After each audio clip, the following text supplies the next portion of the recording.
to ban certain visitors in order to prevent the COVID-19 variants from getting inside. If we don't follow the guidelines, all of us, then we might be in relatively big trouble in March.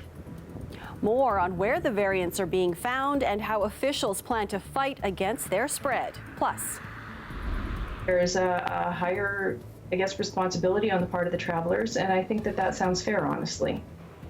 New travel restrictions come into effect, reaction from travelers, and a photo of the past given new life with color. The story of this memorable picture and the man who made it possible. This is CBC Late Night News.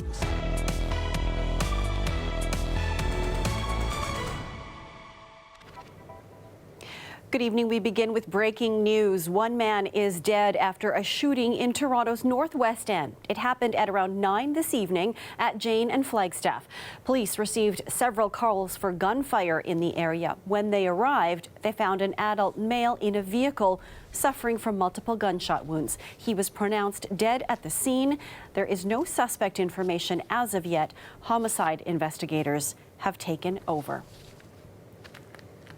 Well, there are now 57 confirmed cases of COVID-19 variants in the province. And as more cases appear, some long-term care homes are taking matters into their own hands. 2 GTA homes are now banning visitors from Barrie, where the UK variant has ripped through Roberta Place long-term care home. At least 46 people there have died. Greg Ross has more on what happens next. Health officials are having to ramp up testing to keep up with the mutating virus. So as of today, public health labs will now start to test for the variant. The variant she is referring to is the one that was first discovered in the UK. More and more of this variant is being found here in Ontario, including at least 10 cases in the Simcoe-Muskoka region and many more expected after an outbreak at Roberta Place in Barrie. One of the concerns we have, of course, is that it spreads quicker. So starting to do the testing with the variant will really help public health see exactly where it is, and if there is a fast spread, they can understand it. With the risk of a faster spreading virus, 2 long-term care homes in the GTA are now blocking visitors from Barrie. Parkland on the Glen in Mississauga and Parkland on Eglinton West in Etobicoke are both experiencing outbreaks among employees. A spokesperson from the company that operates the home says these new measures are extra precautions we must take in our battle to keep COVID-19 out of our buildings, particularly as we see the new variant in our province. Experts say as bad as things are now, they could soon be far worse. If we don't follow the guidelines, all of us, then we might be in relatively big trouble in March. Probably here in Ontario, we're probably at around 5% right now. What we know from other regions in the world is that from the moment you reached 5% until the variant has taken over, meaning is above 50%, it takes roughly a month. This epidemiologist says it's not just the UK variant we need to be concerned about. We are aware of a South African one, of 2 Brazilian ones, and there most likely are more out there. The more cases we have in the community, in all the different countries, the higher the risk. Health officials believe the vaccines that have been approved here in Canada will still be effective against these latest variants. The key is getting those vaccines into people's arms. As of Friday, less than 2% of the province had received at least one of the 2 recommended doses. Less than 0.5% had been fully vaccinated. Greg Ross, CBC News, Toronto. The province reported an additional 1,848 cases today, and 43 more people with COVID lost their lives. More than 700 of the new cases came from Toronto, with 300 in Peel and 168 in York Region. Just under 1,200 people are in hospital with the virus, with about 350 in the ICU and 252 on ventilators. The first set of new travel restrictions came into effect in Canada today. They're aimed at curbing the spread of those more contagious virus variants. Talia Ricci takes a look at how travelers and health experts are reacting. Some travelers were prepared to adapt to new restrictions. I purposefully bought a ticket that would allow me to make a change rapidly. Others say they'd be getting on a plane regardless. I'm heading to Colombia, to Bogota, and then off to Santa Marta, and then off into the mountains of Sierra Nevada to set up a healing retreat. Ottawa's rules may not be an outright ban on non-essential travel, but for some it's already having that effect. Starting today, Canadian Airlines have canceled all flights to the Caribbean and Mexico until April 30th. A new mandatory quarantine is coming, which must be spent in a hotel, costing at least $2,000 paid for by the traveler while they wait for test results. On Rosemary Barton Live, the Minister of Transport warned that could start this week. I would ask people to be prepared as soon as February 4th hits. The global spread of coronavirus variants is adding urgency to tighter travel restrictions. If we're looking at international travel during a pandemic, there's a higher, responsibility on the part of the travelers, and I think that that sounds fair, honestly. Later this week, all international flights except cargo flights will be required to land in Vancouver, Calgary, Toronto, or Montreal, leaving people in other cities to book connecting flights home. For many, the disruptions have already begun. This man's negative COVID-19 result expired on his way to Newfoundland. It's his third day now living at the airport, waiting for a new result. I give to the guy the one he's clean. I give him like $2. Can you clean this area? And he clean it. And I have a carpet I bought and I sleeping on it. That's it. And I use my bag to make it like a pillow. Starting tomorrow at Pearson Airport, mandatory COVID-19 testing for international arrivals begins. And it's expected that will be implemented in other Canadian cities where international flights can land in the coming days. This is all about layers of inconvenience and expense to discourage people from traveling and to keep new virus cases out. Talia Ricci, CBC News, Toronto. Schools in parts of the province go back to in-person learning tomorrow. Welcome news for some in the Ottawa region. I'm excited that I'm going to see my friends in real life. He's in grade 1, so it required like full-time parental involvement for his online schooling. So we're looking forward to having a break from that. Schools in the public health units of Eastern Ontario, Middlesex, London, Southwestern Ontario and Ottawa return to in-person classes tomorrow. Children in grades 1 to 3 will now be required to wear a mask. Targeted asymptomatic testing and stricter screening protocols will also be implemented. Schools in several southern Ontario regions with high infection rates, including Toronto, will continue with remote learning for the time being. Today marks the end of Emergency Shelter and Homelessness Service Worker Appreciation Week. Andrea Jackson is one of those workers. Getting them the resources and getting them treated with respect is super important. And a lot of times, the difference between the client going in and asking for something and them walking in with one of us, it's a river wide. It's so...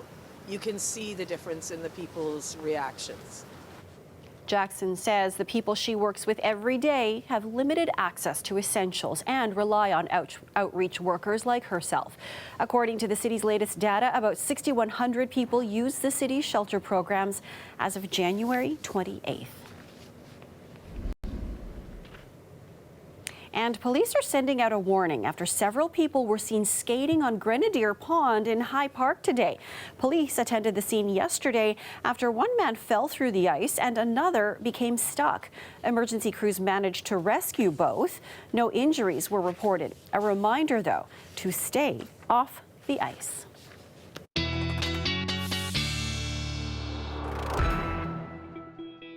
And Christina's here with a look at our weather. I mean, there's plenty of skating rinks around and other outdoor activities people can do without risking falling through the ice, Christina. Absolutely. And, you know, we've got those cold conditions to help everyone out. Keep that ice nice and strong. All right. So here is what it's going to look like overnight. You're seeing in the very early pre-dawn hours, we're starting to see the effects of that Colorado low. We've already seen a little bit of that in southwestern Ontario, but boy, is this system in a rush to get into eastern Ontario. So Toronto minus 10 degrees, although we are waking up Monday morning feeling like minus 18, everybody. So This is your inside tip to bundle up. Let's take a closer look at that Colorado low. Right now, still south of the border, you're going to see it rally right up that eastern seaboard. This has been dumping a lot of snowfall in regions like Chicago. And then as it makes its way up the eastern seaboard, the northern tip of it is going to be clipping southwestern Ontario. We'll take a closer look in this product right here. And as it does, it's going to be bringing us some snowfall. But as I mentioned, in a rush to head east, so we're going to see those snowy conditions make their way to Atlantic Canada. So for your Monday, everybody, we're looking at a light dusting for southern Ontario, 3 centimeters for Windsor and London and Simcoe into Hamilton. But when you come back for that long-range forecast, boy, I'm going to let you know what we can expect in the next 7 days. Okay, so we'll see you in a few minutes. Thanks, Okay, Christina. great. Thanks. The daughter of Holocaust survivors is experiencing her father's past in a whole new way. A photo editor transformed an old black and white photo, making the scene more vivid than ever before. And as Dahlia Ashry reports, the surprise discovery started with a visit to a Holocaust exhibit. Once a dark part of history. Grayish blue shirt with his eyes closed is my dad at Liberation on May 6, 1945. Now a colorful picture. Photographed is Marvin Menachem Holtzman, a Holocaust survivor and the father of Rebecca Holtzman. Several years ago, Holtzman was particularly drawn to this black and white picture at an exhibit in Toronto. And I had to take a step back and actually lean against the wall because I realized one of the men in that picture was my dad. The exhibit gave her a copy, which she took home and showed her father. He passed away in 2012. Just seeing the black and white photo, I remember we just sat quietly together, holding hands when I showed it to him. Last year, she came across captivating pictures online, once black and whites, brought to life by British photocolorizer Tom Marshall. A Holocaust Memorial Day exhibit marking 75 years since the liberation of Auschwitz. Rebecca emailed me when she'd seen her, saw her father in the picture. The colorization process took more than 10 hours and a great deal of research. Rosiness in the cheeks and that sort of thing that people naturally have, but a lot of these faces, they were starving and malnourished, you know. They almost had grey skin. Marshall says that's why this project in particular was difficult. It's quite emotional to see those faces coming back to life in front of you, really, on the screen. The daughter of Holocaust survivors is now left with a few photographs of her late parents after the war. Holtzman isn't sure whether she will have the black and white ones colored, but one thing is for certain, her gratitude to Marshall. For someone with especially no connection, no direct connection to the Holocaust, to take his time and to do such a thing and to provide all of us with really such a gift, I would never be able to thank you enough. Dahlia Ashry, CBC News, Toronto. It was a very painful time to watch. So, you know, it's just a continuation, but we'll continue the fight. A new association launches this week, laying the foundation for a fairer construction industry. More on that coming up.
An anti-Putin protest took place outside the Russian consulate in Toronto today in support of Russian political opposition leader Alexei Navalny. The consulate in Toronto and the embassy in Canada heard our voices last weekend. We wanted to have our voices heard this weekend as well. We are here in opposition of political jailing. We're here in opposition of corruption. We're here against the Putin regime the way it is right now. Similar protests have taken place in other parts of the country, including Ottawa. They're all demanding the release of Navalny, who was jailed upon his return to Russia after being poisoned last year. While the crowd was physical distancing, masked, and keeping apart from one another, police did warn they were in violation of the province's stay-at-home order and faced fines if they didn't heed. The province's latest pandemic enforcement blitz shows a number of businesses are not complying with public health guidelines. We found about 59% compliance, which clearly isn't good enough at this stage in the pandemic.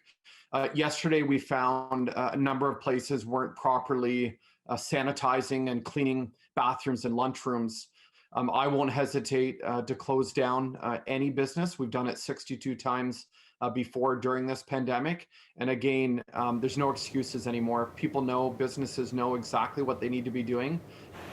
20 tickets were handed out in Saturday's blitz and more than 200 visits were conducted. The minister says compliance around masking protocols and proper pre-screening of customers continues to be an issue. A compliance rate of about 79% was found in Toronto, while it was 41% in Hamilton and about 57% in Kitchener-Waterloo. 18 occupational health and safety orders were also issued across the three regions. Another 200 stores were scheduled for inspection today. A new organization launches tomorrow with a goal to break down barriers faced by Black contractors in the construction industry. The Afro-Canadian Contractors Association chose Black History Month to make its debut. It comes after widespread outrage over the George Floyd killing and several acts of racism on Toronto construction sites.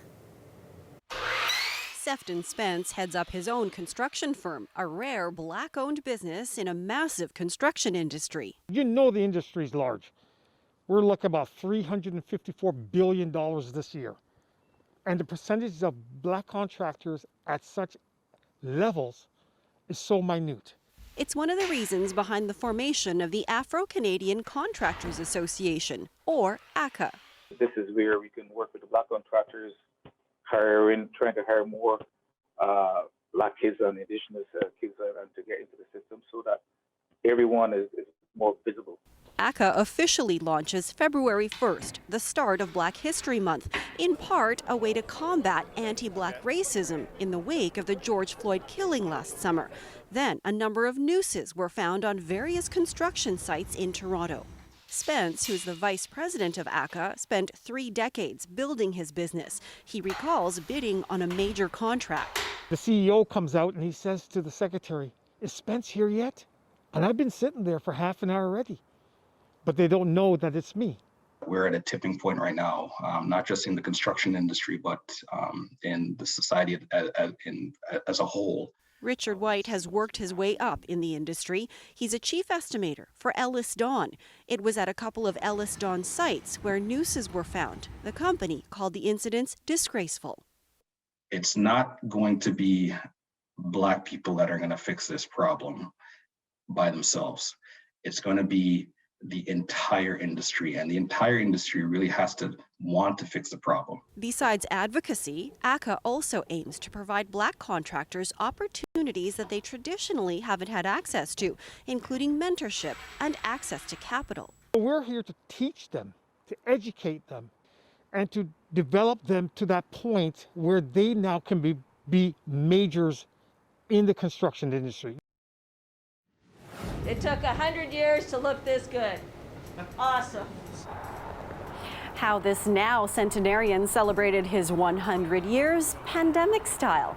That's after the break.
The Governor General's Horse Guard found a way to make a veteran's 100th birthday special today.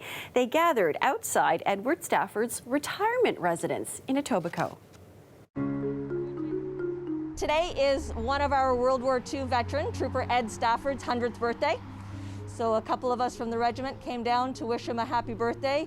And while he's in lockdown and we couldn't see him face to face, the retirement facility here was able to set up a Zoom call. Happy birthday! Thank you. Congratulations. It was easy. Ed embodies the living history of our regiment. He's one of our few Italian campaign veterans that are still living, and he's still very active within the regimental family. He still comes out to all of the dinners and parades. We wanted to make sure he knew that we were thinking about him today. Did you get a lot of cards, Ed? Bags and bags. I got like 2 bags like this. They're full. We're here today celebrating his 100th birthday, but that in itself is a remarkable event. But he's a World War II veteran, and this man, I've had the good fortune to sit down with him in the past and talk to him about his experiences in the war and since then, and he's a very special individual. And to be able to spend this day with him, even though it's virtual and we did it by Zoom, I consider myself very lucky to do it. What's your shirt say, Ed? Well, it says, can you read it? It took 100 years to look this good. Awesome.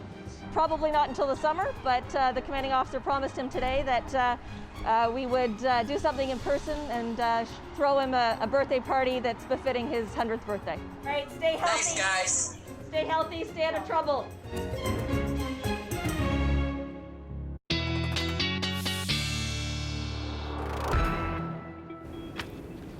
And we're going to add our happy birthday wishes to Mr. Stafford too. And Christina, like, before you take it away, I just want to let our viewers know that it's your last day with us before you move on to a new opportunity. But I wanted to thank you because you were a real bright spot in a lot of what's been dark news this past year. So we're going to miss you.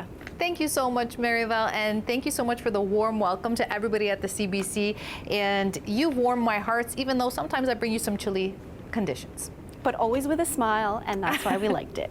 And I'm going to continue to do that, at least for the next minute or so. How's that? Take it away then. Okay, here we go, everybody. So your Monday afternoon, -3 degrees in Toronto. Here's that mixture of sun and cloud. We've been talking about that Colorado low. Here are your flurries for Windsor and for London. And then as you head north here, you see Parry Sound at -5 degrees. Heading east, nation's capital, -8 degrees, again with that mixture of sun and cloud. So once again, in a rush to head east. And as it does, it's going to be dropping some snowfall in Ottawa. Headed there Tuesday and Wednesday. Well, you want to be aware that the nation's capital is going to have some snowfall. Let's talk core of the cold. It's really going to be around Moosonee and Timmins. So northeastern Ontario, Monday overnight into your Tuesday, we're looking at 15 to 30 degrees. That is -15 to -30 degrees Celsius. Your Monday evening, though, for southern Ontario, feeling like -13 for Toronto. London feeling like -11. Everybody, we just got to bundle up. That is the core of this story. Your Tuesday, Toronto at -2 degrees, full of clouds. Now here is your long-range forecast as promised. By the time Thursday and Friday rolls around, everybody, we've got a next system on the way, snow and rain. And that's it for me. Thanks for having me. We will miss your sage advice, but all the best, Christina. Thanks for everything. Thank you so much, Maribel. Thank you. Bye. Bye. And that is our show for you tonight. Before we go, though, take a look at some brave souls spending this frigid Sunday in the water over at Woodbine Beach. Have a great night, everyone, and as always, please stay safe out there.